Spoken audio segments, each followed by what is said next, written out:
ძალიან მაინტერესებს როგორი მამა იყო ბატონი გურა. როგორი კარგი ძალიან ჩართული იყო ჩვენ ცხოვრებაში, აი ძალიან და სულ რაღაცას გვასწავლდა ცხოვრებას, რაღაც ფრაზებს არ გულისხმობ, აი ფიზიკურად სურვა ველოსიპედი, რაც გვასეირნებდა ატრაქციონებზე.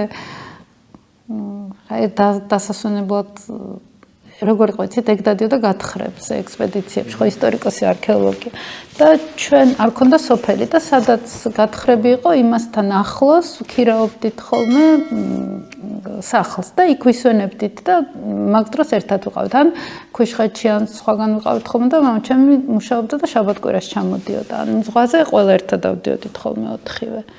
კაცრი მამა იყო ისე? კაცრი იყო, კი, იქაც ვამბობ, კაცრას გულისხმობ, ანუ ესე რაღაცა ტერორისტულად არა, რა თქმა უნდა, მაგრამ ძალიან ერეოდა ჩვენ ცხოვრებაში და ეჩემი კიდევ უფრო და საბოლოო ჯამში ძალიან მადლობელი ვარ, იმიტომ რომ ვთვლი რომ რაღაცეები ხა რაც ჩემში არის და კმაყოფილი ვარ რომ არის, აი ამ სიმკაცრის შედეგია.